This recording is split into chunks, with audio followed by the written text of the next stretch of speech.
at the very bottom. She's got hair. That's You're it. good. Super, honey. Good. Try not to close up. Hey everyone, welcome to my channel, or welcome back. I'm going to be double posting this week because this week happens to include a very special day, which is my daughter's 2nd birthday. I've never reacted to her birth. I've posted her birth a few times on my channel, and Badassmotherbirther has posted it, but I've never reacted to it or fully told my birth story, so that's what this video will be about. On February 9th at 10:06 p.m. in 2018, I gave birth to my daughter, Odessa May Birchfield. Here is your warning. This is gonna have raw birth in it, and my birth's all over my channel if you haven't noticed. Leading up to this, I had experienced prodromal labor. Prodromal. For weeks, and it was rough. If you don't know what it is false labor, but it is real contraction. So I was really contracting, and I really contracted for days on end, and it would start and then stop. I would get excited and time my contractions, and then they would go away, and I was just in a lot of pain, mentally, physically, emotionally drained and over it and done with it. 2 days before I gave birth, actually today, 2 years ago, February 7th, I decided to accept that I was just going to be pregnant forever, because the last few weeks of pregnancy is really 1,000 days. I just accepted that the baby will come when she was ready, and I was gonna soak it up. The days before I gave birth, I took pictures and kind of accepted the fact that I was not in labor yet. Next day, I woke up and I'd slept for like 14 hours. I swear to you, it felt like I had the flu. I didn't have the flu. I wasn't running a fever. I wasn't sick in any way, like I had any sort of infection. So I'm just putting that out there. That was odd for me. I was in a lot of pain with my pelvis. I had SPD, and I don't want to even try to say these words right now because I don't think that I'll say them right. That was the day before labor started, and really I think that this was early labor. Finally, February 9th rolls around. I wake up and have so much energy. Oh yeah! Should have known that I was in labor. I had my cervix checked and I was like 2 centimeters, and I was like, I know I'm in labor. I don't care how dilated I am. This is it. Even if it wasn't it, I would just be like, okay, whatever. Like, it's inevitable that I'm gonna have a baby. My midwife left around 3 to 4 p.m.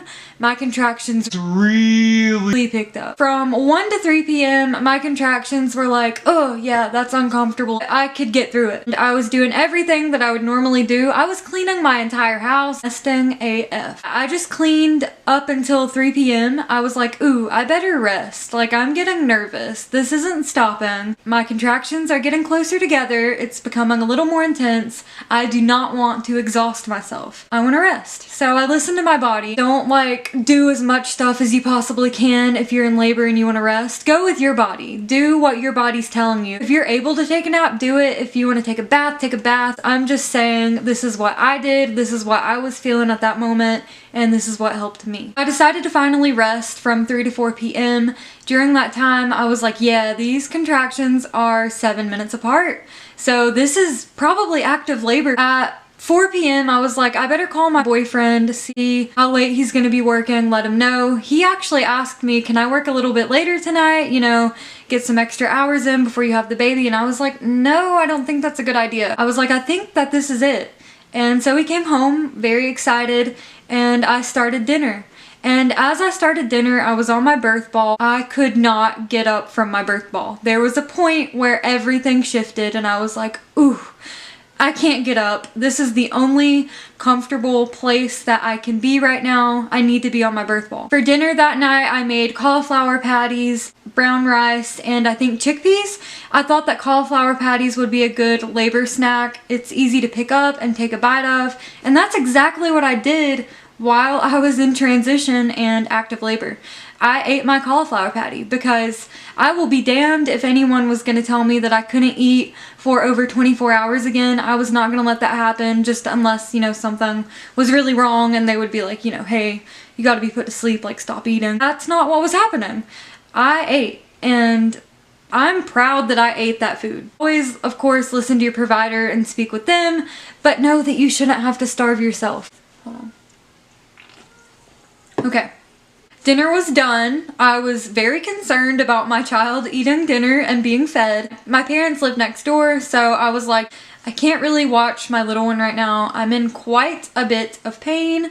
Would you please help with her, make sure she eats? So my parents just took her to their house. I really wanted her here, but I was just so overwhelmed with everything I was feeling in my body. Up until then, we got the birth pool out in the living room and we had to move some of my furniture. We live in a tiny garage apartment. So we got this massive ass birth pool in our living room. We get it filled up. I have my mom, boyfriend, his mom was there at that point. Her job is to boil a bunch of pots of water and fill up my birth pool, and my boyfriend has a hose attached from the bathroom, the tub in the living room, putting in more water. Everyone seemed to have a job that was keeping them busy. Everyone was so nervous too because they'd never seen a home birth, and I really can't blame them. That's like a big thing whenever you're used to one thing and someone that you love and is having a baby that you love is doing something completely different and you don't know much about it. Of course, you're gonna be a little bit nervous, and I did try to educate everyone, but you can only do so much.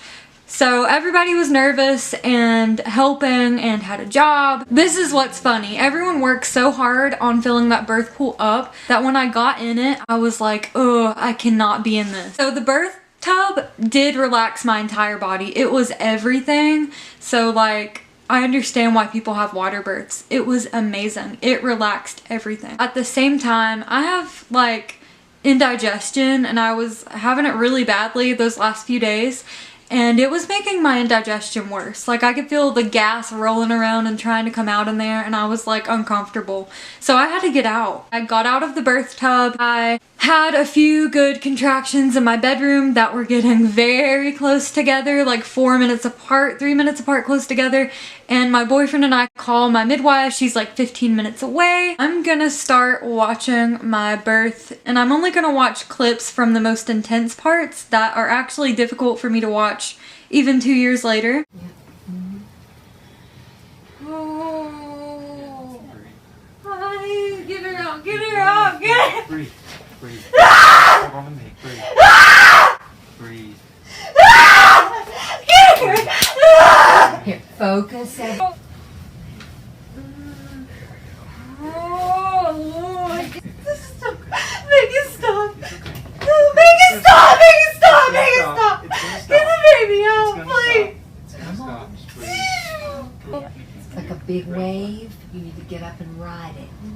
Oh, no. Yes, honey. Make it work for you. You can do it. Make it stop. Make it stop. do it. Make it It's gonna stop. stop. It's Make gonna it stop. It's gonna stop. It's gonna stop. Breathe. Just breathe. I can't do it anymore. I can't. I cannot. Again, the screaming is me in transition, and it's more emotional than it is anything else. Watching these screaming parts were really hard for me. Not because like I felt bad for myself or anything, or I regretted anything. It was just, it's hard to get back into that headspace, and I do go back into that same headspace every time I watch this. I feel like we don't talk enough about the transition part of labor, which is the shortest part of labor, but it's the most mentally and physically draining and exhausting and just hard. So a lot of us get vocal, we scream, or we get emotional, and it's nothing to be ashamed of. I want to share those hard parts because I felt really ashamed watching my video, even though I posted it everywhere, just how loud I was. But stuff came up from my assault, stuff came up from my previous birth trauma. I did EMDR therapy to prepare for this. It was still difficult once I got there and I faced transition. I'm starting to relax with cold rags on my head in between contractions because they were so close together at this point. I was so close to giving birth. And it's hard to relax, but I think in transition it's super important to find a position that you're comfortable in. It just happened to be on my back. At this point you just surrender and you ride the waves and you accept how you're feeling and that it won't last forever. And that's exactly what I did when I got on my back. Whenever I was up on my hands and knees, I felt like I was kind of standing up to what was happening to me. And that's the thing, it felt like it was happening to me. But my midwife kept reminding me, this isn't happening to you, this is you. No one was hurting me, I was safe, and I was fine. But in my head, it just felt like something bad was directly happening to me, like with an assault and things like that. So this was my calm before the storm when I laid on my back. Nothing bad was happening. I didn't have to fight anymore. So whenever I really start feeling the urge to push, I feel the ring of fire, I feel myself opening, I feel my baby coming out on her own, I could let go and I could surrender. I'm sorry, I took a shit on my bed. I told myself then pretty soon it'll all be over, and then I said I'm sorry I took a shit on my bed, which I thought was funny. Still in a good mood, I was still joking, but at the same time I was like, oh, this is gonna be over soon. Do you breathe? I just don't want to throw up.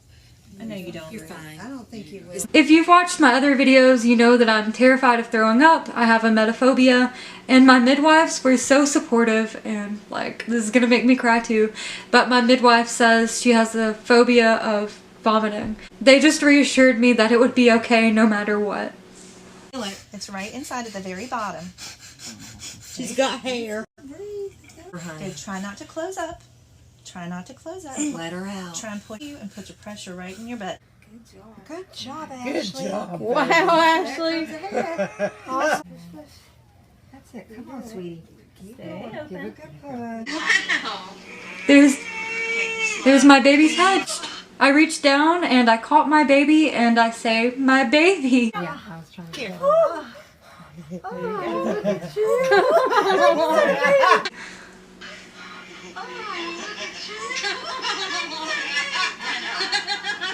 I was amazed with myself.